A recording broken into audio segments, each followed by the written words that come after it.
from the 915 to H-Town, from the Panhandle Plains to the Valley, and everywhere in between.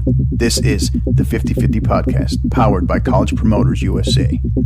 Join me, Hector Cano, as we cover the Texas high school club and college soccer landscape, along with an inside look at the college soccer recruiting scene.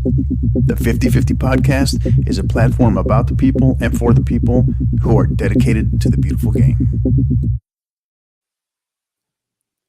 Here we go. It's another edition of Inside Texas High School Soccer, episode 12. It's a up all night special edition of Inside Texas High School Soccer. I am your host, Hector Cano, along with Coach Rafa Castorena. Coach, how are you? Pretty good. Just up late, especially because of the last game. We appreciate you staying up with us. We know this is a couple hours past your bedtime, so thank you for being up with us. But I mean, it's Friday evening. It's the last it's the last weekend in the Texas high school soccer season, so we know nobody's asleep. And I can promise you, I know the people of Dripping Springs are definitely not asleep right now, right? So congratulations to them. We'll get to that more this evening. But before we jump in, before we get started, again, we want to remind you we are powered by our proud partners, College Promoters USA. They are America's premier college prep program and high school student athlete marketing service since 1997, located locally here in the San Antonio area. You can find them in the Ventura Plaza Shopping Center. You can also find them on social media on Twitter at SATX Recruiting, as well as on Instagram at College Promoters USA, as well as their website at collegepromotersusa.com. All right. Thoughts on the chaos that was today, Coach? A lot of, I don't know, we call it quite chaos, but it was a wild day. You know, we had, excuse me, 5 matches on the day. It was definitely our most kind of off the wall day, if you will. 3 of the 5 go to overtime, double overtime.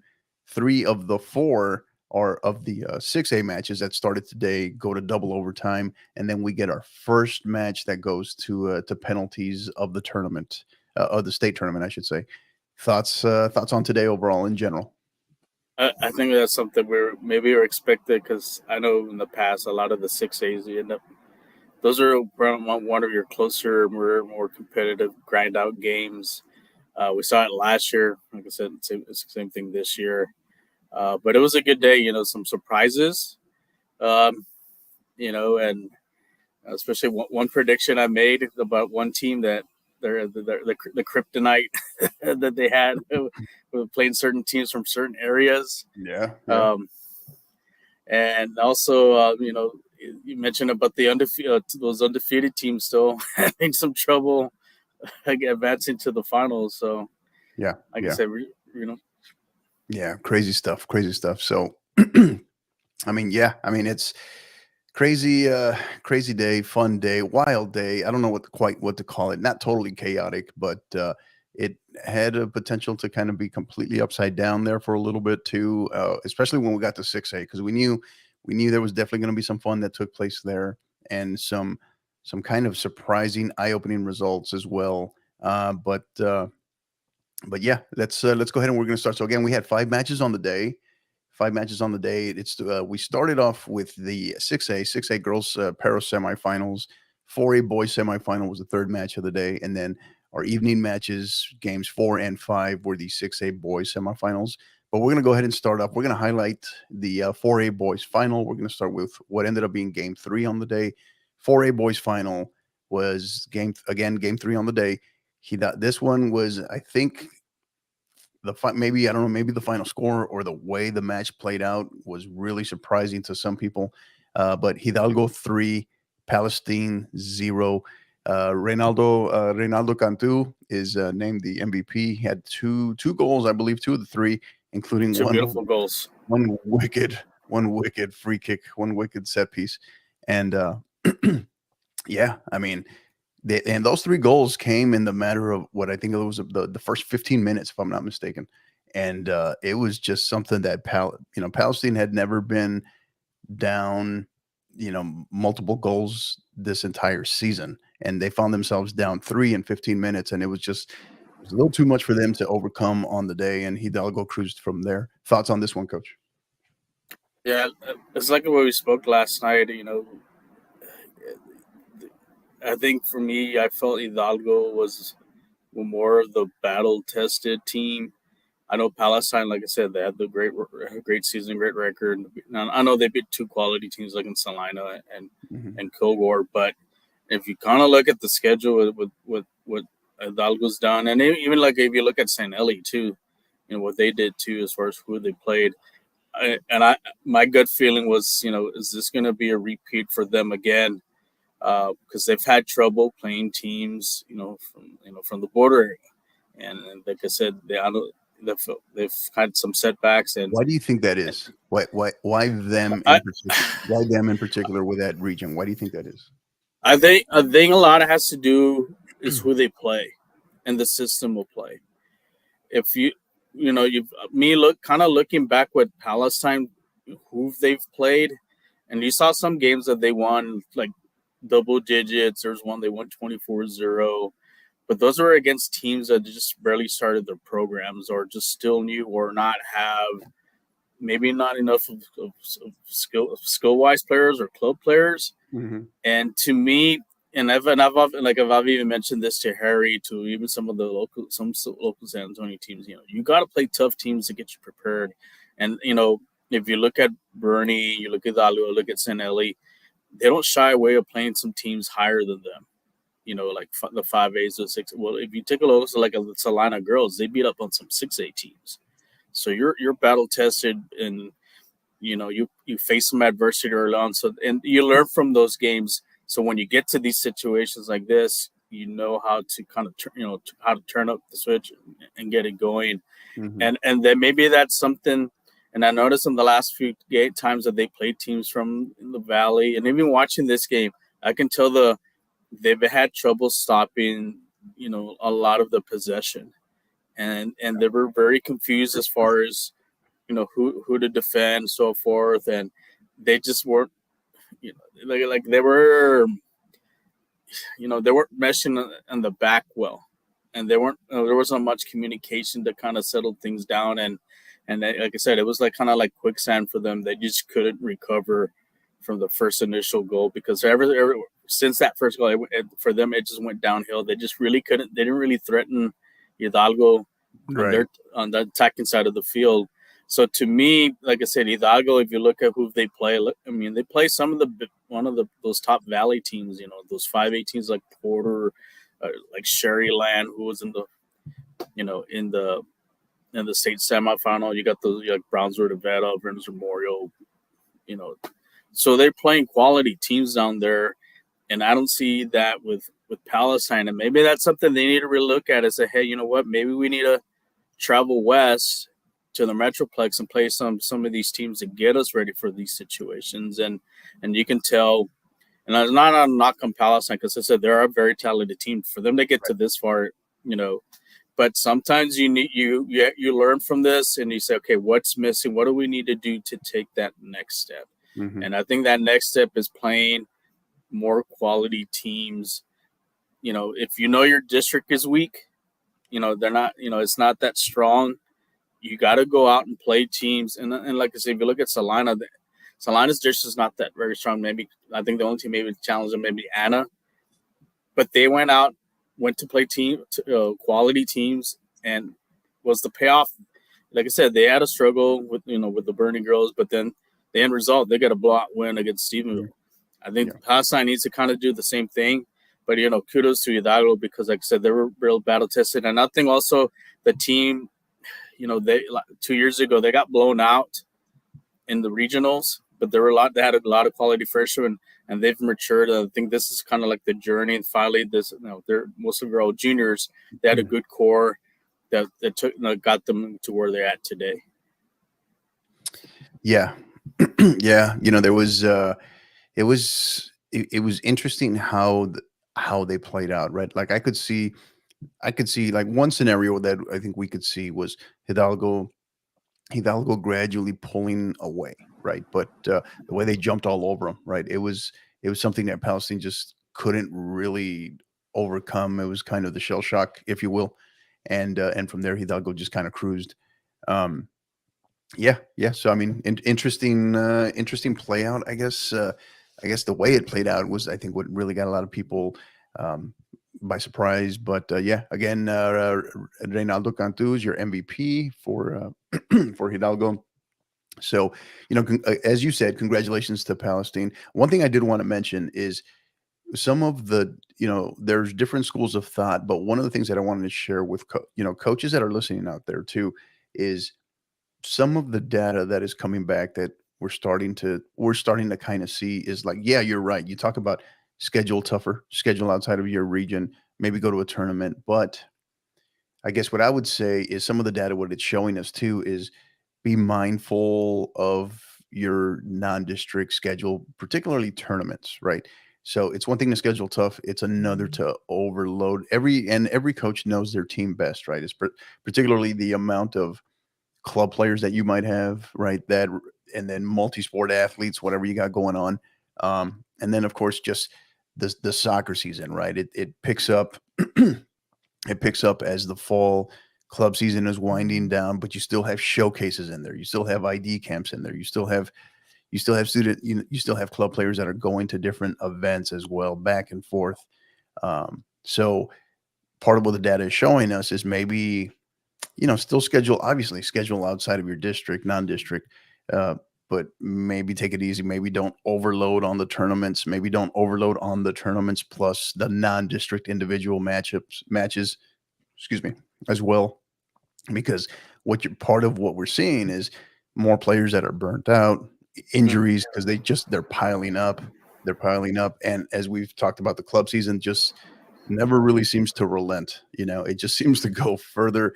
It's not really an off season. People talk as if club stops in December and picks up again in February, February, March, but it really doesn't.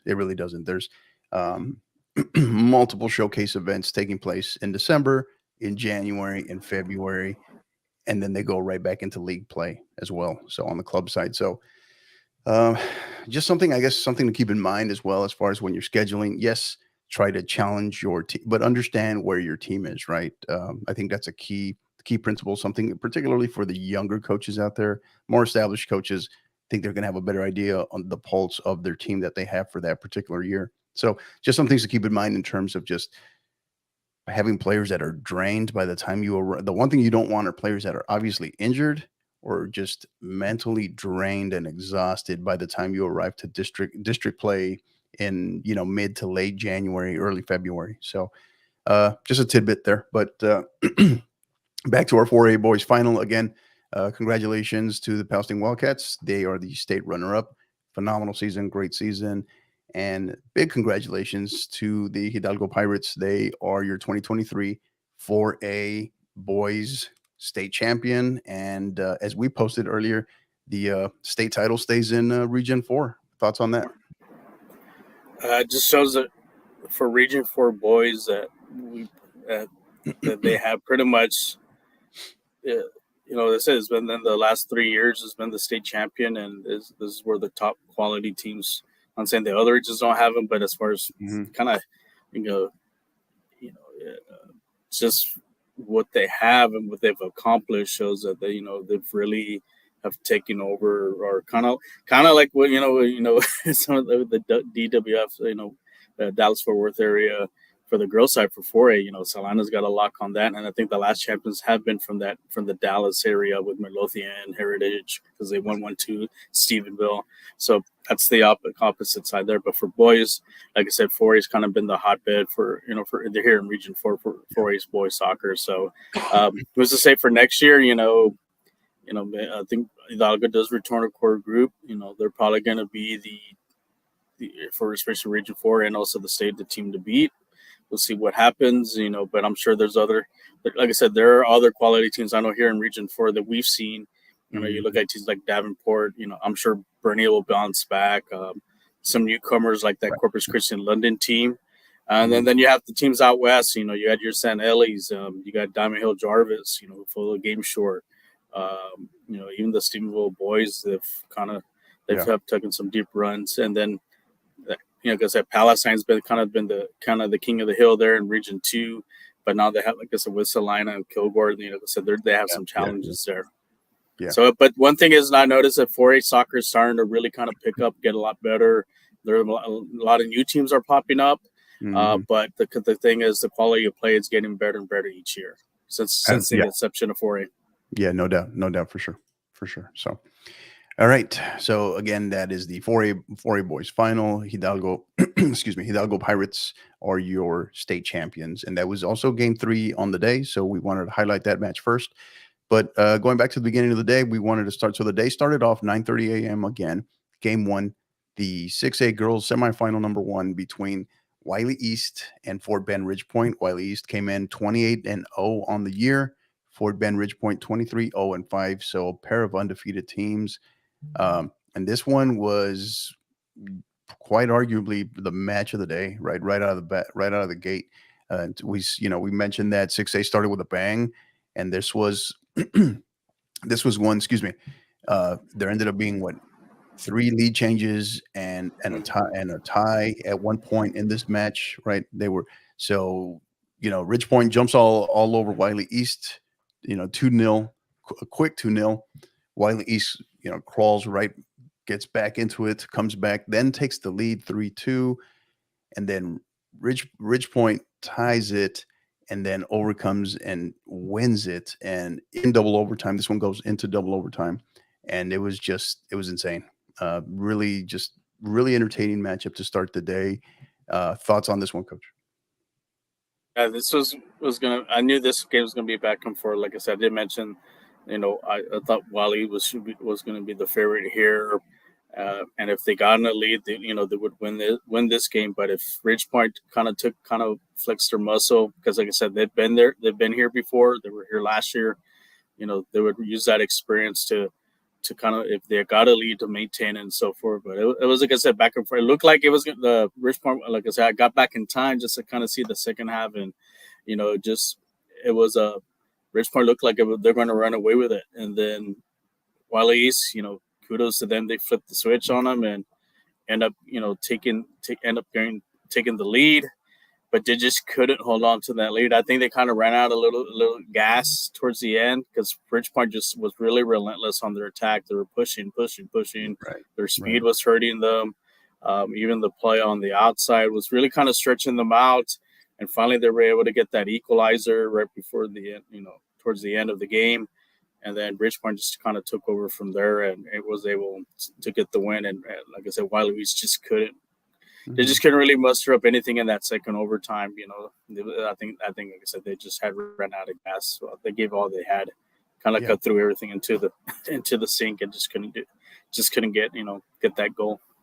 Yeah, and this one was interesting just how it was I don't know, I guess you can say in certain aspects, two similar styles. Defensively, there was there was a lot of breakdowns. Uh, at certain points, both of these goalkeepers were playing very very strong performances. A couple of center backs in here from our guy who's there um, on the beat there, Steve. Coach Steve Sanchez. He was telling us that. Some defenders they're playing well, but there was a lot of defensive breakdowns there that were happening in this match. And then also the fact that um, it was probably those last 20-25 minutes, this game was wide open. This game, it was just right of regulation plus then we went in. And the overtime part was interesting because they went into at the end of regulation tied 2-2. They go into overtime. First overtime, all Wiley East. Wiley East grabs the lead within the first 5 minutes, and it was just all Wiley East. And then you're thinking you're clearly the end of that first overtime period. Wiley East has full momentum. What happens in that first minute? That first minute, Richpoint comes out and ties it, and then so they not only do they tie it in that second overtime, but in a span of what was it? I think 5 minutes, they get the Yeah, eventual game winner as well. So yeah, so it was a very, very wide open, entertaining back and forth matchup. So I'm sure that both of the coaches lost a few years off their lives there, but yeah, it was the fans definitely won in this one. So 7 goals scored in this one. Final ends Fort Bend Ridgepoint 4, Wiley East 3 in double overtime, and Ridgepoint advances to tomorrow's 6A final, which we will talk about later. Game 2 on the day was Flower Mound, Flower Mound, excuse me, Flower Mound Marcus, along with taking on Round Rock Westwood, the Warriors. Marcus came in 24-1-1 on the year. Westwood 13-4-8. This one kind of hard to do a really in-depth analysis on this one, other than the fact that it was all Marcus, right? All Marcus in control from the start, and it was just tough for Westwood to really get going. I think they couldn't. I think they had issue. Just trouble with their. I think the speed of the game that Marcus plays. I think it's a lot different for what Round Rock is accustomed to. Because if you notice, Round Rock was kind of a very grinded out, possession heavy team. Mm-hmm. Kind of slow the pace, and also with their goalkeeper being a lethal weapon for them on free kicks. Yeah. And I think Marcus kind of knew, like, hey, we kind of need to limit a lot of the fouls, and that's how Westwood was able to get a lot of some of their goals, and they were able to do that. And it was a little kind of beginning, a little even kind of. It's kind of back and forth, but then gradually Marcus kind of figured them out and started imposing their will, and like I said, they took that game speed to a different level that Round Rock is just, like I said, just probably not accustomed to, and they just rolled from there. They didn't look back. Once they got that second goal, it was pretty much over. I think Marcus pretty much had things locked, and they got the third one just to kind of sure things up. But also kudos to Westwood, for not quitting. They still fought to the end. That's how team, made it this far. You still want to show a good showing, but got to give it to Marcus. They don't want to squander this opportunity for them, to get to the final and also try to win it too. So I think Coach Steve mentioned something on one of our texts, is that they look. When they got on the field, they're on a mission. They're all there. It was like they're all business, right? All business. Yeah. They're not here to mess around on this and that. This is not a vacation. We're here to kick some butt. So, and that was the look that they had today, and then they took, like I said, they took care of business with that 3-0 win. Yeah, they definitely came in ready to go, and this one had, I don't want to say trap game kind of feel to it, but it was well managed in terms of kudos to their coach, and kudos to the players, because this one had the potential to be, you could have come in here with this big emotional drop off, this big emotional letdown after winning the regional final versus South Lake Carroll, right, where you put so much into that against an extremely talented South Lake Carroll squad, where even minus two of their best players, they were still the favorite, right? And Marcus emerges victorious on that, and they came ready to go, right? They came ready to play, ready to win, and they did not really they didn't really give Westwood an opportunity to get their confidence up, right? To grow in confidence into the match. So yeah, I mean, it was interesting one, how, I guess, just how they just controlled it end to end, and they remained patient as you said, as they figured them out, and then they kind of took over. So again, that one ends Marcus 4, Westwood 0. Congratulations to the Westwood Warriors on a great season. But Marcus moves on to the final. Big shout out as well. So those 4 goals, they came courtesy of 2 to Maddie Peterson, and the other 2 to Bella Campos. Big fan, big supporter of the podcast as well. So congratulations to Bella. We see you out there. Great job. She's signing the future Colorado School of Mines commit. She's going to do great things in the RMAC there for them. It's a great program. Great program. So yeah, excuse me, congratulations to Marcus, and they will advance, and they will face Ridgepoint in the 6A girls final, which we will break down a little bit later. So, all right, game 4 on the day brought us the boys. The boys got into the mix. 6A boys joined the party. Katy Seven Lakes came in 26-1-1 on the year versus the boogeyman, right? The boogeyman themselves, the Kukui, Garland Saxe, 21-6 on the year. And this game kind of started and played out to a big extent the way we kind of thought it was going to, right? As Hmm. talented as Katie Seven Lakes is this Saxy team is just relentless, right? Yeah, I mean, this was a tricky game to kind of like predict and so forth because of what Sasky's done. Like I said, they've been the boogeyman there for Region Two. They've been surprising people, and but there've been quality wins. Seven Lakes, like I said, towards the end, like I said, it became like I said the number one team in the state, and the clear favorite. But I'm sure in the back of their mind, it's like we're running into a team that can go toe to toe with us, and so Seven Lakes, I was able to open the scoring. Looked like they were kind of maybe add another one, but Sasky found a way right before the end of the second half and able to equalize. And I think little opened the eyes of Seven Lakes. Like, are we going to be the next victim here? And it goes to overtime, and then kudos to Seven Lakes. They kept their composure, and they could have fell Yeah. apart because I think teams, when Sasky's kind of gun on them, teams have fell apart, and Sasky's pretty much got a stranglehold and end up winning those games. But they kept their cool, and they're able to get the winning goal in overtime and hold on. And like I said, it was probably one of the top out of the games, probably in the top two, because it was Mhm. just it was exciting. It was Very, back and very, forth. very fun match. Some Very fun match. Yeah. lots of cards too, so it was a physical game too. So, um, And but this one was maybe collectively, I would say this one was maybe where I saw the best goalkeeping play between both of these. Right? They were both goalkeepers, should get a round of applause because they were playing exceptionally well. And as you said, the interesting part of this, Katie in regulation, Seven Lakes, they hit the crossbar twice, right? yeah, In what I thought were going to be like definite goals, and they hit the crossbar and it goes in this awkward angle hmm straight down and out, right? Which the odd one which we occasionally see.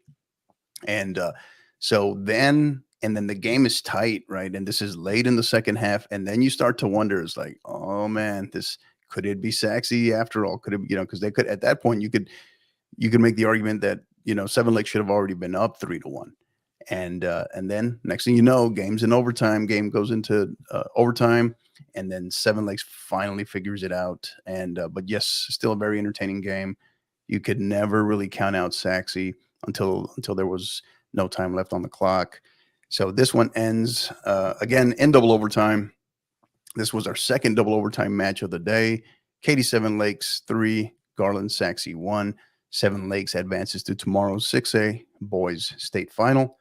And then our final match of the day, game 5, the one that just ended, what, about 40 minutes ago, 45 minutes ago? hmm It was our third double overtime match of the day, and our first, what ended up being our first match that goes to penalties of the state tournament. Dripping Springs and Allen tied at 1 at the end of both regulation and overtime.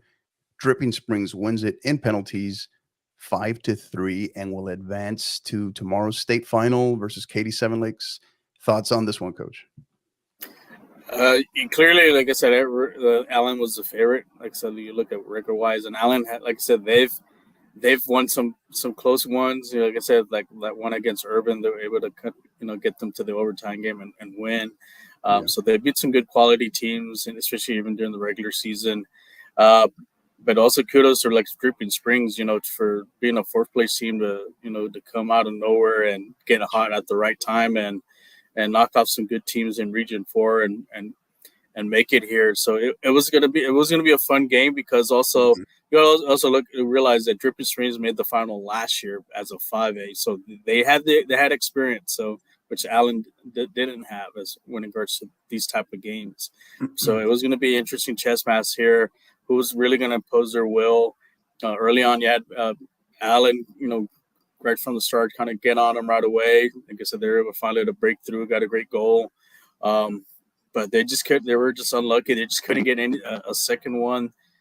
Just missed opportunities, and then that kind of if you keep Dripping Springs hanging around, more likely they're going to bite you in the butt. And that one play, that goal they scored, great play on that little cross. It was and the Mhm. guy was, they were able to tap that one in, beat one of the defenders, and you can tell there that really built confidence for Dripping Springs, even into the overtime. They were still pressing, and like I said, but both teams were also kind of struggling too to try to get opportunities. It's like who's going to who's going to want this more, and it kind of it just dragged it a little bit. I think there was one that did hit like a crossbar. It was close, and then going in, I think them going to PKs. I think Dripping Springs was pretty confident on this. I say, hey, I think we got this. I think we got a quality keeper there and shooters too. And like you saw the end result, which you saw there, with them winning in PKs, and I'm a little surprised on the miss. You know, I think players need to. I know they want to do the little kind of slow down and Oh yeah, the approach. sometimes Yeah, the approach. Yeah, the approach. Something maybe coaches need to work.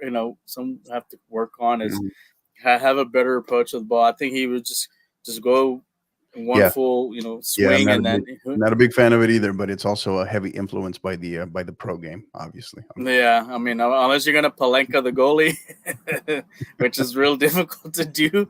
I mean, just place, and like I said, all the other shots that I saw from PKs, they were quality, right placement, good, good shooting.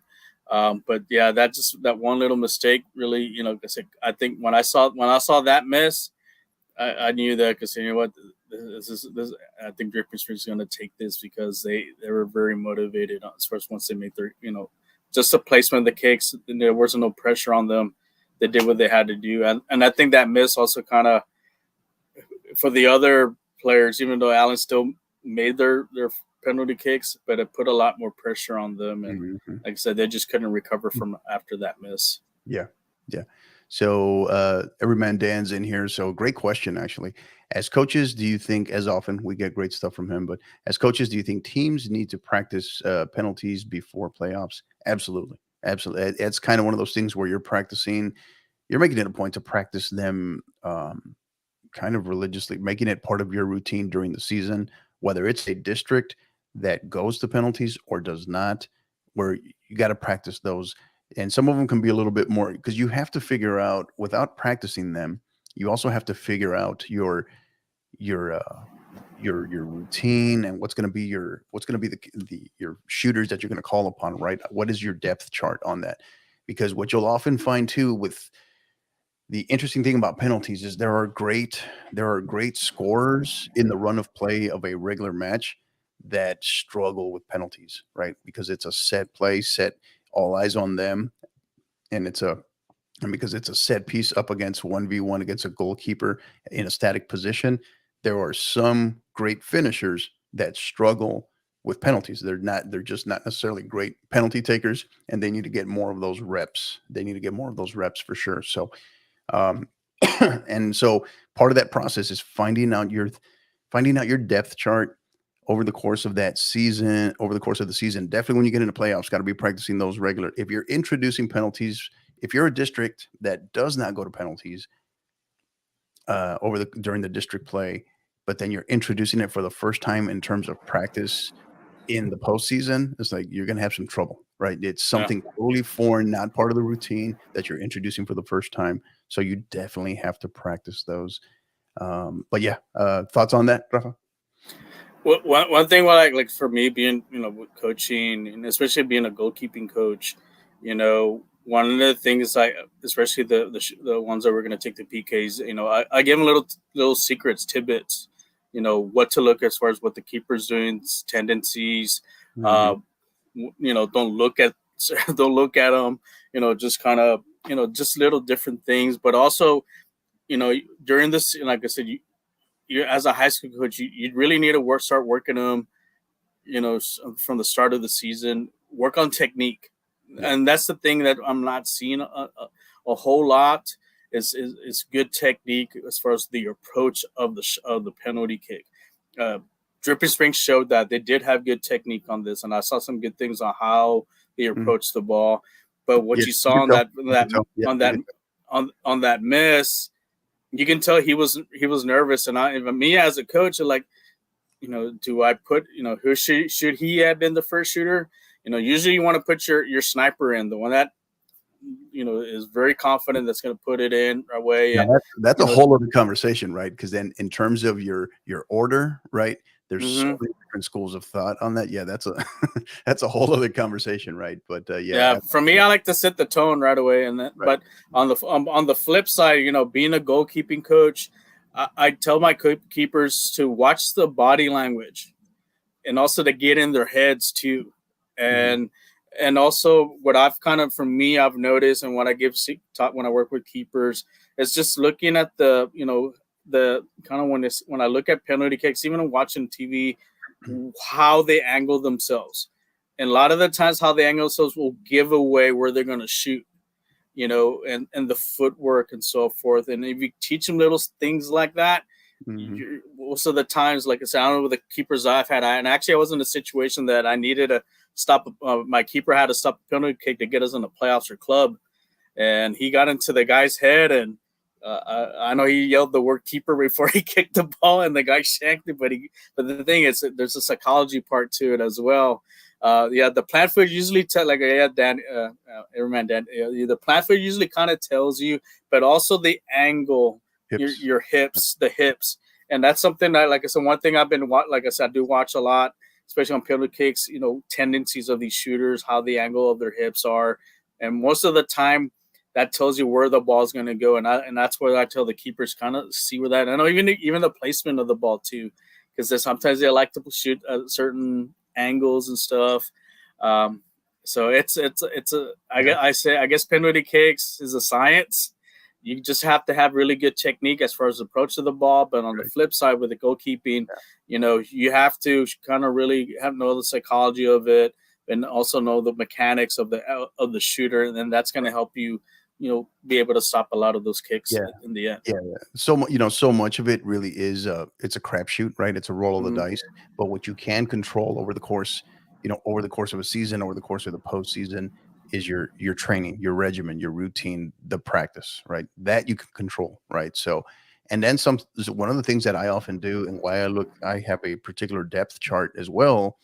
And when we practice those going into games, district games, and also postseason play, is sometimes you have to see which one of your players in your depth chart there are kind of in form, who are looking really good in training on penalties, right? Because sometimes that fluctuates as well. That fluctuates as well. So and then you have to, then there's always the occasional where you may have to call on someone new if someone else is out, right? If someone's injured, someone's banged up. So yeah, so that's a whole, we make a podcast dedicated to just that.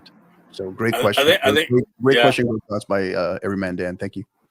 I think even mental fatigue. I mean, you're playing a double overtime game. You're mentally drained, and Yeah. that's something maybe coaches have to also look into. Like, who's really, you can, if you're making mistakes on the field, that's probably Mhm. not the person you want them to be taking the penalty kick, and you want someone that's, still more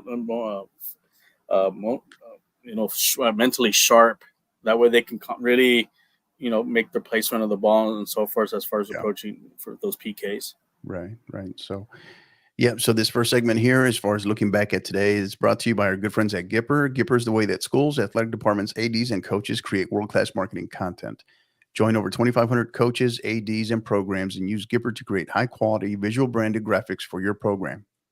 The best part, anyone can do it in seconds on any device without needing any design experience whatsoever. If you do have significant design experience, they are also designed for what they call the power user. They're designed for you in mind as well. So they focus obviously in the world of digital graphics, social media graphics. They are the best. We've partnered with them for going on about 8-9 months now, and we love it, absolutely love it. This is your opportunity for you to join them as well, and they're going to reward you just for being a listener and a supporter of the 50/50 podcast. You can receive 10% off any first time Gipper purchase. Simply visit gipper.com/partner/5050 to learn more. Again, that's gipper.com/partner/5050 to learn more. All right. Great stuff. That's a wrap up of today, Coach. We're going to look at tomorrow. But don't go anywhere. We'll be right back after a good quick word from our friends at College Promoters USA. College Promoters USA, founded and located in San Antonio, operates as the only family-owned college recruiting company in Texas that brings a truly professional, local, and face-to-face approach to area high school student athletes and their families. As the lead sponsor and proud supporter of the 50/50 podcast, alongside Coach Hector Cano, College Promoters is proud to be elevating its support for the college soccer recruiting process more than any other service in the country. If your son or daughter is serious about competing in college soccer, call College Promoters USA directly at 210-494-6363 or visit collegepromotersusa.com anytime. College Promoters USA, the best investment a parent can make in their high school student athlete.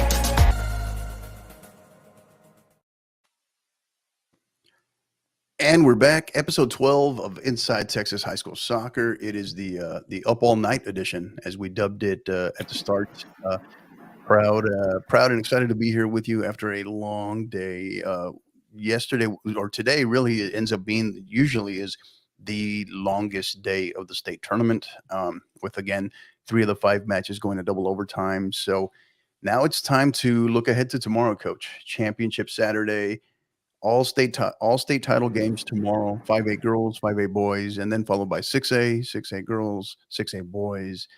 Thoughts before we kind of dive in and look at all of these general thoughts going into tomorrow based upon what you've seen today and yesterday. Tomorrow's like the day of all the hard work you've done since November comes down to this. And sometimes, like I said, does it hurt more to lose in the semifinal, or does it hurt more to lose in the final? And that runs in your mind, coming into this game, and it hurts to lose the very last one because you're at that grasp of winning the state title. So, and tomorrow's games, they're gonna be some, probably 4 of the best games we're gonna have. Some interesting matchups. And we have some teams that Cinderella hasn't struck midnight for them yet, and and the dream may come true for them. We have a team that if you look at Dripping Springs, I think they may be the first team to make the final, not only for 5A and 6A, and then that's back-to-back years. And I know it was a heartbreak last year losing to Wakeland. Does the Cinderella finally get the ball and get the Prince, and then win the state title tomorrow against a heavy favorite Seven Lakes? Yeah. Those are the storylines, that you come into these games and so forth. And same thing with Rich Point. Rich Point girls, they got a tough task, and like I said, we'll get into the details of each of the games. Right. Yeah. I'll say it again. I'll repeat it again, just like I said it yesterday. Didn't say it in Spanish, but Spanish culture, right? Los finales no se juegan, se ganan, right? So you don't play finals, you win them, right? So meaning you're not just there to participate and compete, you're there to win them, right? So you have to play with not the fear of losing it, but playing to win. So very very, very big day, obviously, for these programs tomorrow. And you talk about Dripping Springs, that Dripping Springs story. I mean, if they can complete it tomorrow, you're talking about a pretty historic feat, right? Because they're I think only the 5th program ever, I think, to 5th or 6th program ever as a 4 seed, right? As a 4 seed out of a district to make it to the state tournament. And now here they are, they're 80 minutes away from a state title, right? And what's more impressive, yes, they're well coached. It's a great program, great culture, huge fans of that booster club, right? Just phenomenal community. But excuse me. But despite all of that, they're making that leap from 5A to 6A. They just played, they were in this exact same situation a year ago, right? Playing in the 5A final versus Frisco Wakeland. And then here they are now, a year later, totally different classification with the super big boys in 6A, and they're right back in. And what makes this different too was, Coach, they were early in the year, I think they were what 2-8-1, I think, or 2-8-2 early in the year, 2-8-2, right? And and they had a they come in right now, 14-11, and they came into the state tournament 14-11-2, which is not indicative of, it's not very your prototypical record of a team that's in a state tournament. So this is just on so many levels incredibly impressive. Yeah, I mean, if they like I say, if they win tomorrow, I think they may be the first team, I think, to win state with double digit losses. That's if you look at the, that but if you see what they did, like I said, they played a really tough schedule, and they were in a tough district. They were in the district with this defending 6-8 champs, which was Lake Travis, and no one really saw them really kind of doing anything. And because, like I said, but they've made the best of it. But like I said, they're using a lot of the experience of what they had from last year, and it's rolling over to here. And going into this game against Seven Lakes, they're going to be a very dangerous team for Seven Lakes. Seven Lakes, they had a good game today, but they had some little struggles too. You have a team that's has been at a final. They have a coach that's been a final here. Especially from last year, they know the heartbreak that they suffered last year, how they use that to bring it home, and and also not to knock off right now, which is the number one team in 6A. So it's going to be a bar burner of a game, and I can see this one going to overtime as well. And if it goes to penalty kicks,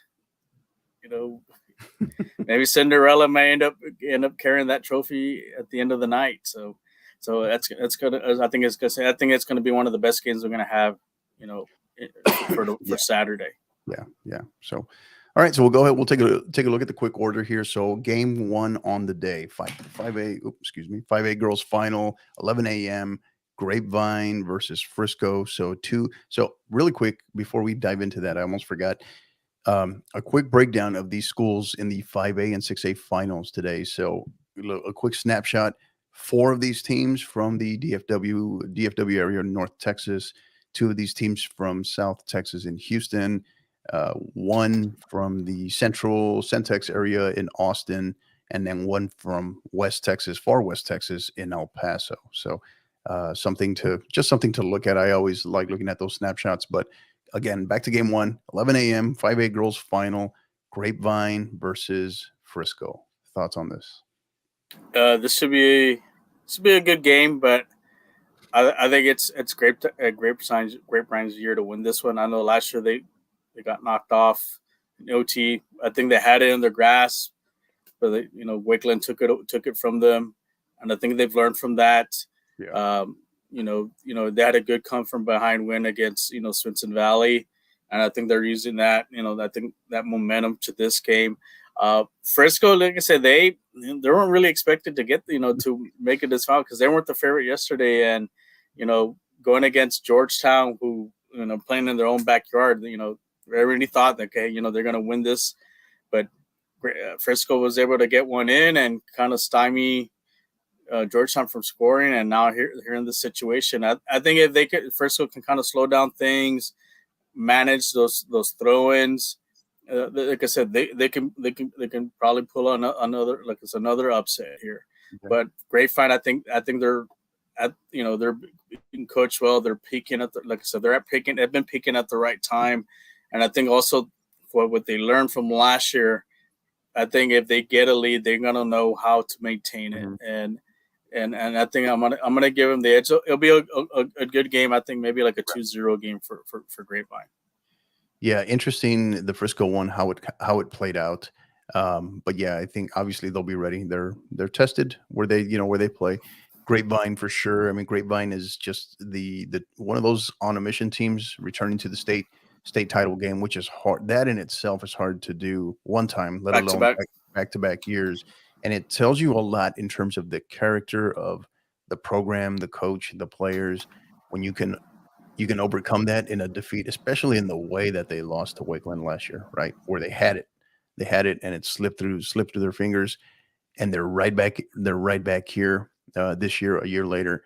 and they're definitely, I think, a lot of things that they're going to have to tweak. But I think Smith and Valley pushed them, tested them, and will probably have them. They'll be probably that much more better prepared because of that Smith and Valley matchup from yesterday. So that'll be game one, 11 a.m. And again, this is the only one we know that will officially start on time. All right, game two at approximately 1:30 p.m. The 5A boys final coming in from far West Texas, El Paso Bel Air versus Frisco Lone Star. And what I'm going to go out on a limb that I feel it's this one or the next match after this. But in terms of styles and how they match up, this has a lot of potential to be our match of the tournament. This is definitely worthy of a final. Thoughts on this one? This might be a high scoring game, but it's also going to be who's the one that's going to be able to impose their system of play. Just reading from like some of the articles today about reading what happened with Sherryland, losing to Bel Air. Like I said, the players mentioned, even the coaches said it was just very difficult to overcome Bel Air. They just got on the roll when they scored and just never looked back, and it was difficult to adjust to their. And they knew it was coming as far as their play. They just couldn't recover from it, and that's what Bel Air needs to do tomorrow. Is make Lone Star look uncomfortable, and I think Lone Star kind of looked uncomfortable a little bit yesterday. They got a little frustrated with Yeah. I think Conley really got in their head, and even though Very they end up pulling, very physical matchup, yeah. And there were they got some cards in those games, and there were some frustration, and like I said, Conley really kind of psychologically got into them. But like I said, Frisco Lone Star was able to finally get one in, and just kind of didn't look back. But if that happens again tomorrow, like I said, Bel Air's going to win this one. It's going to be a tight game, but I think if Bel Air just can set the tone, and one thing is they're getting their leading scorers back too, so they're going to be fresh. Yeah. So they haven't really seen them play yet because they didn't see them in the semifinals. So as far as how to play them, how to adjust. Yeah. Good luck, because like I said, it's difficult when you don't see a player and don't really have too much on him how to adjust to his play. So I'm gonna go on a limb on this. So I think Bel Air gets the win. They knock off Lone Star. I think this one's going to be a 3-2 game. Yeah. This is going to be a very entertaining, high flying game. Physical as well. Lone Star is going to want to go physical, and Bel Air is an interesting one because they can play you finesse oriented and pass you to death, but they can get physical with you, and they love to push, they love to press as well. And we talked about their very, very stingy defense. They allowed their first goal in the state semifinal of the entire state playoffs, and that was the first time they were down in a long time. And that lasted all of 5 minutes, and that's kind of what got them going. So different animal in Frisco Lone Star, obviously, but we'll see. I think dynamite matchup here. So our third final of the day, scheduled for approximately 4 p.m. It'll be the first 6A matchup, first 6A final of the day. The 6A girls, as it is Fort Bend Ridgepoint taking on Louisville Marcus, the Marauders, or Flower Mound Marcus, I should say, the Marauders. This is the other one that I feel could potentially have a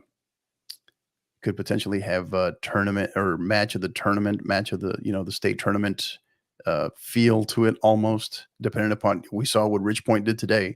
What are your thoughts on this one? I think clearly Marcus is going to be the favorite.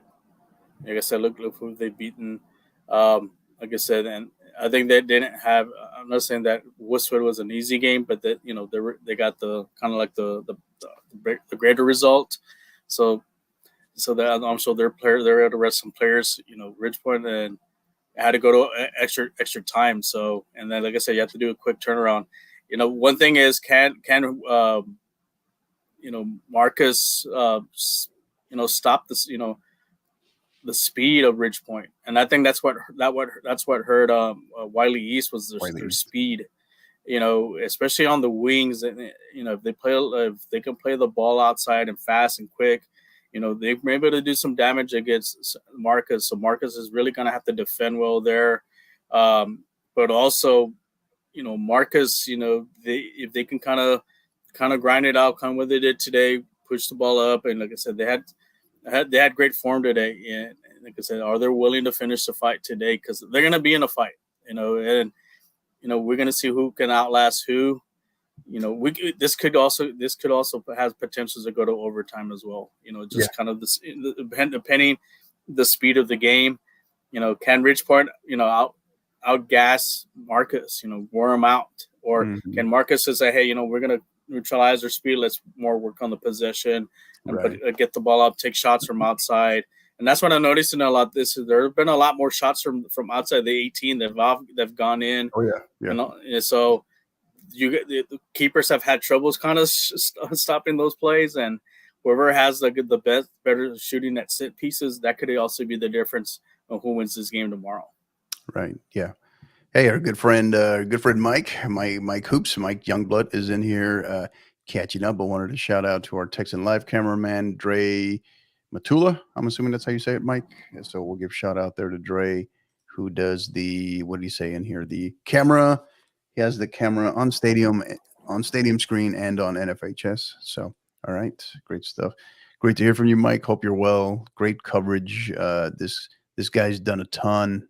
This guy's done a ton in a short amount of time of having never covered soccer up until a couple of years ago. So, Mike, what you've been doing in a short amount of time, I think has been fabulous. And what you had in the that call a couple of weeks ago in the Bridgeland game, what I called was one of the best calls that I've heard in a while. So great stuff. So big thanks to our friend Mike Youngblood. And then our nightcap coach, game 4 of the day, our final match of the season, right? We'll wrap up with this one. 6A boys final scheduled for approximately 6:30 p.m. Katy Seven Lakes versus Cinderella herself, Dripping Springs. Thoughts on, I don't know how you go against Dripping Springs. Granted, I picked Katy Seven Lakes to start, to take it all at the start of the year. I know, Jimmy Kruger's just going to have them ready. Coach Kruger's going to have them ready. Just phenomenal program, all class, what they're about, and I feel like tonight's match was with Saxe, that what got them through that was how much they grew when they were here last year, right, in the state tournament as well. And just, you talk about the team on a mission versus maybe a potential destiny darling in Dripping Springs. Thoughts on this one? Yeah, this is a kind of your classic Rocky versus Apollo here. Dripping Springs, like I said, they had some disappointment last year, making it, buying out in the state tournament. Can they finish it off? It was a grind out with Saske, and maybe that is going to help them be prepared for tomorrow. Because it was a very physical game. It was a real chippy game too, because there were some cards. But also same thing with it. We were Dripping Springs versus Allen. That was also a little chippy game too. Yeah. But something about Dripping Springs, they're just they're on a mission, and I think the heartbreak that they had last year, it's coming. They're using that as motivation, and then also them moving up a classification is also another motivation, because, like I said, they got stuck in they were put in a district that nobody thought they would maybe even make the playoffs. Because you got you have teams, like I said, you have Lake Travis, you have Westlake, and so forth, but they were able to, Austin Bowie. We all thought Austin Bowie is going to probably be the team, might be here against Seven Lakes, but I think they've become that mentality monster. I think they're focused. One thing is they have nothing to lose tomorrow, because the pressure is on Seven Lakes. Talk about, and that's what's good. Yeah. And I know Mike mentioned something about, will they have the legs? I think even after when they won the PKs, you can tell they were still energized, and I think can they carry that over to tomorrow? They do have to have a really good start. I think they do have to build a lead, and I think they have enough to defend the lead. And I think if they get Seven Lakes, they have to get into Seven Lakes' head by getting the lead, being a little physical, controlling the game. Making Seven Lakes doubt. Dripping Springs will win this game.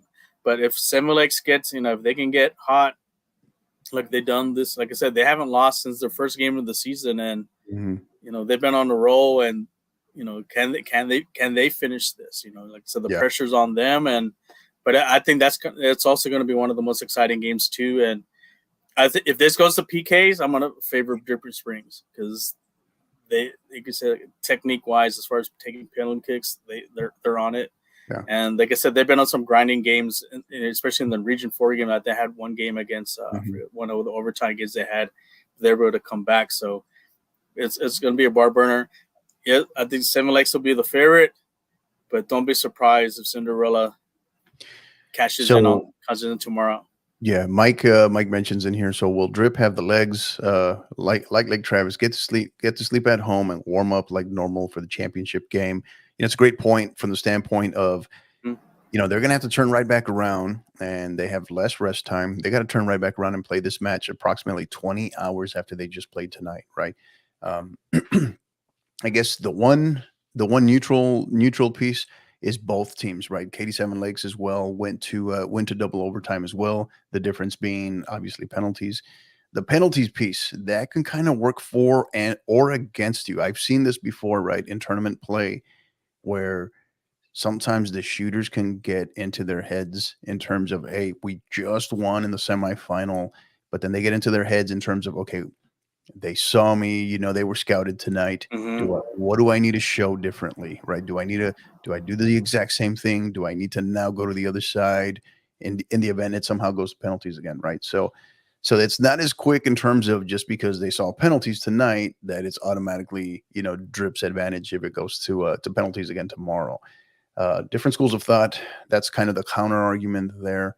But yeah, excuse me, I agree with you. I think that Katy Seven Lakes does not necessarily have to get off to a fast start. I think Dripping Springs has to get off to a fast start and the score still be 0-0 for a very long time in this match, right?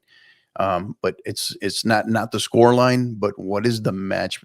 What is it playing out like, right? Is it a lot? Is Dripping Springs winning a lot of the 50-50 balls?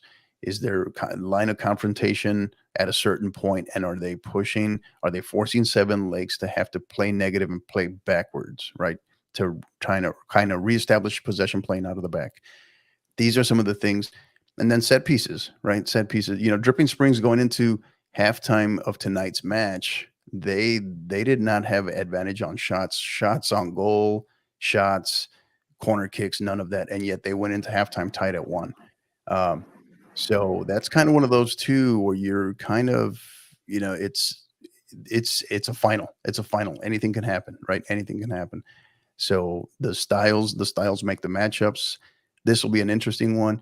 Katy Seven Lakes, Jimmy Kruger squad, that's a team that they can get hot really quick. And if they do, they can shake loose and they can score. They can score in bunches. They're kind of like Bel Air. They can score, they get hot and they just get loose. And then next thing you know, they'll put 3-4 on you really quick. So yeah, great question. Great question by Mike. Thanks, bud. So yeah, that's going to be our final match of the day. It'll be Katy Seven Lakes and Dripping Springs for approximately 6:30 p.m. in what will be our final match of the season, really. So scores and predictions, Coach. Let's go back to the beginning. Game 1, Grapevine, Frisco, 6A girls. I think Grapevine was on 5A girls.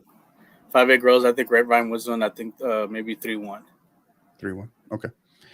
Bel Air, I know you gave them on some of these, but I'm just going to go through these again. Bel Air, 5A boys, El Paso Bel Air, Frisco Lone Star. 3-2, Bel Air. 3-2, Bel Air. Okay. 6A girls, Fort Bend, Ridge Point, and Flower Mound, Marcus. Marcus was this one, 2-1.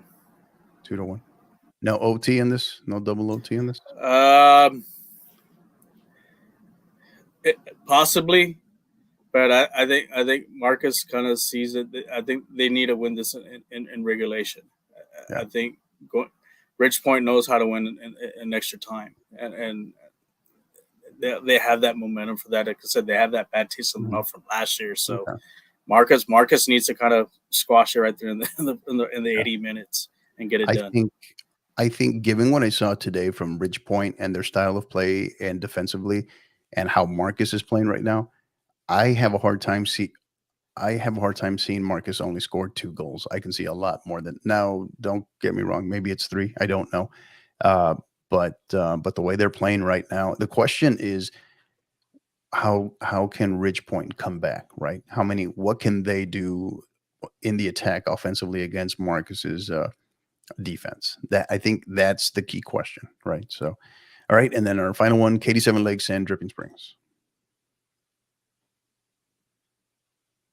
This I'm gonna give the little heartbreak for Cinderella. I think Seven Lakes gets it done. I give it a 3-1. 4-1, like 3-1. every man Dan. Seven Lakes, he has No, 4-1. 4-1. I give it 3-1. Yeah. All right. He says, but he hopes he's wrong. I hope I'm wrong. All If this game goes to overtime, here's the thing with what I think honestly, if Ripster is going to win this game, they need to get into Seven Lakes' head. Put doubt. And I saw a little bit of that today because Sasky scared them because they thought when Sassy scored, they were very vulnerable until they scored in overtime, and I can tell they were doing a lot of kind of little mental mistakes, and that's the thing. Who can have the less mental mistakes after a goal scored on them? They fall apart right away, and that's when they get the bunches of goals, like you mentioned. Maybe some of the teams might do, or do they stay strong and able to maintain it and go on and get that and get that goal, and get that winning goal. So if Dripping Springs can get in their head, I think they can win this game because they've been there, done that. But I think this is at Seven Lakes. I think they have enough to get by it in regulation with a 3-1 win.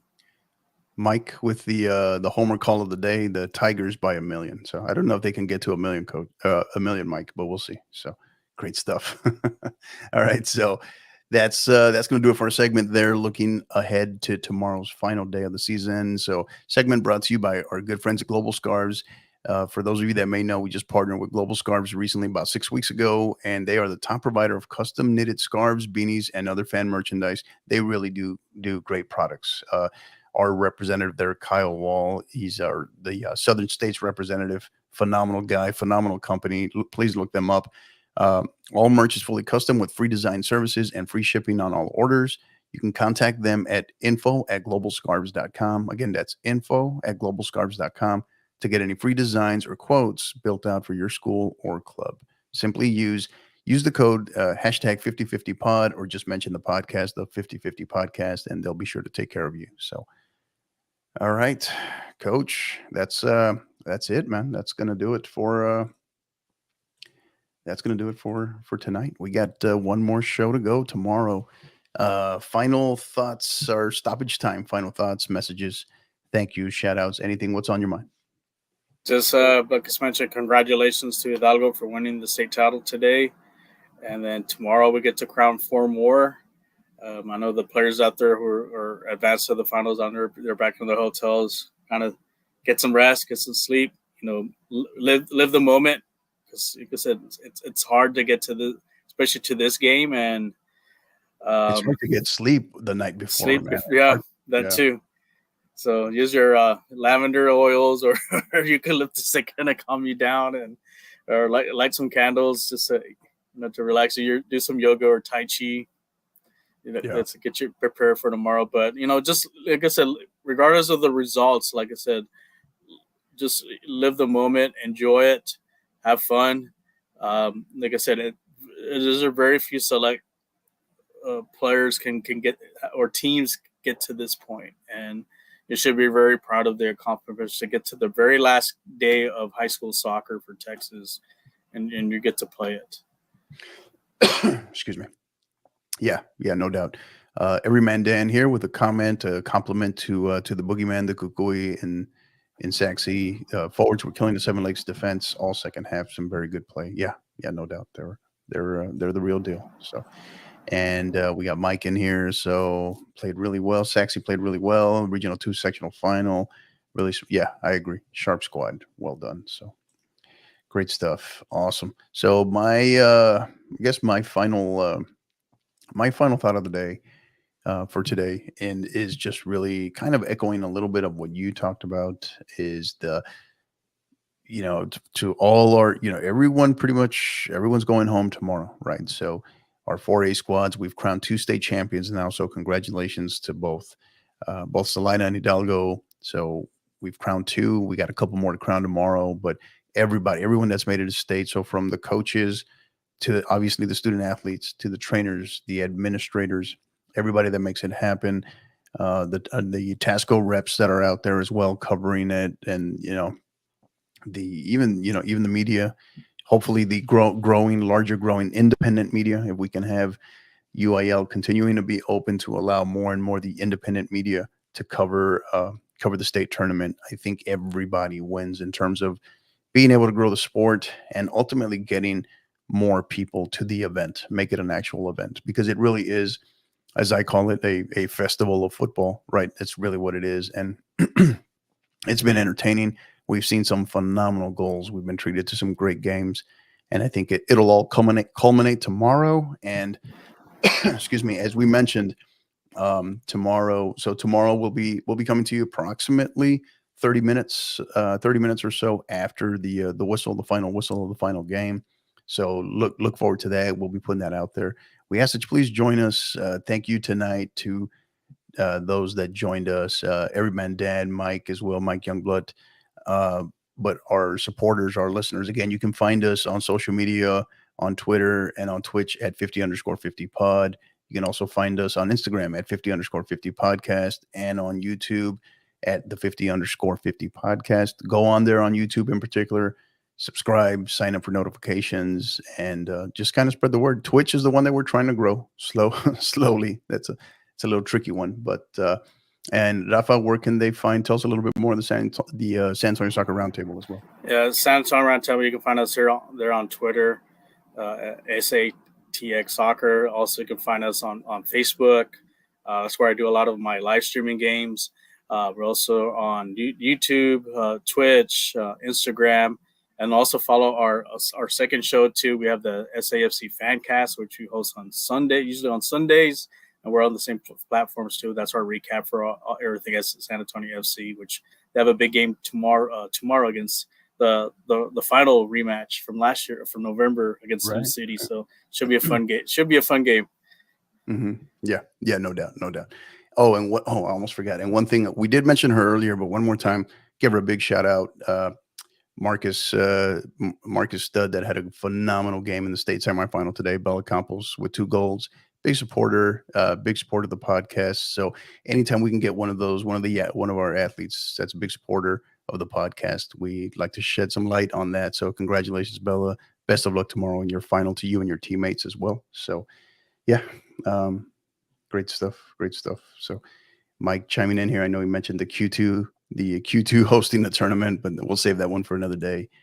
But yeah, Mike, great show. Glad to get caught up on what had happened today. So yep, thanks, Mike. Appreciate you. Thank you for listening. Always appreciate you for sure. So for our listeners, for our supporters, thank you again. You're the reason why we do it. Join us tomorrow for what will be, it's kind of it's a bittersweet, right? Because we get to celebrate champions, crown champions, but it's our last day of the season. The season comes to a close tomorrow. With Katy Seven Lakes and Dripping Springs. So we look forward to it. Let's have some fun. But until the next time, you know what to do. Keep downloading and keep listening. You've been listening to the 50/50 podcast, powered by College Promoters USA. Help us continue to grow by liking, rating, and subscribing on all major podcast platforms. And don't forget to follow us on Twitter at 50_50pod, on Instagram at 50_50 podcast, as well as on YouTube at the 50_50 podcast. Until the next time, keep downloading and keep listening.